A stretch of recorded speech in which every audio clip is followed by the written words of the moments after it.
നമ്മളെപ്പോഴും വീട് പണിയുമ്പോൾ ശ്രദ്ധിക്കേണ്ട ഒരു കാര്യം എന്താണെന്ന് വെച്ചാൽ ഒരുപാട് പേരുടെ മനസ്സല്ല നമ്മൾ നോക്കേണ്ടത്. നമുക്ക് ഒതുങ്ങുന്ന കാരണം ഭയങ്കര ലെവലിൽ പല ആളുകളുടെ കൺസെപ്റ്റിന് വേണ്ടിയിട്ടൊരു ലിവിങ് റൂം ഉണ്ടാക്കുക എന്ന് പറഞ്ഞാൽ ഇറ്റ്സ് നോട്ട് ഒരിക്കലും ഒരു സജസ്റ്റീവായിട്ടുള്ളൊരു ഐഡിയ അല്ല.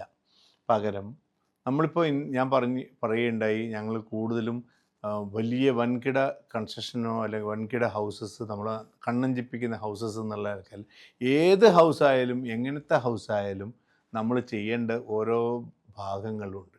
അത് അതിൻ്റെ സിംപ്ലിസിറ്റിയിൽ കൂടി മാത്രം ചെയ്യുക. ഒരു ഹൈലൈറ്റഡ് വാൾസ് ചില വാൾസൊക്കെ ചില ഹൈലൈറ്റഡ് ആയിട്ട് ഉപയോഗിക്കാം. സോഫ സെറ്റിയൊക്കെ വളരെ കോസി നല്ല വളരെ ഇൻട്രസ്റ്റിംഗ് ആയിട്ടുള്ള കളർ സ്കീമിലുള്ള സോഫ സെറ്റുകളുണ്ട്.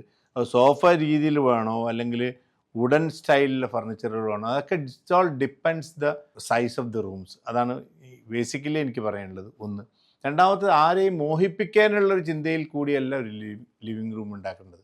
അതിൻ്റെ ലൈറ്റിംഗ് ആയാലും അതിന് നമുക്ക് ആവശ്യമുള്ള ഘടകങ്ങൾ ഒരുപാട് വലിച്ചു വാരി ഒരു ലിവിങ് റൂമിൽ ഒന്നും സജ്ജീകരിക്കരുത്. നിങ്ങൾ കഴിയുന്നതും എൻ്റെ പേഴ്സണലായിട്ടുള്ള അഭിപ്രായത്തിൽ ഏതെങ്കിലും ഒരു ഹൈലൈറ്റഡ് വാൾസ് ഉണ്ടാക്കുക.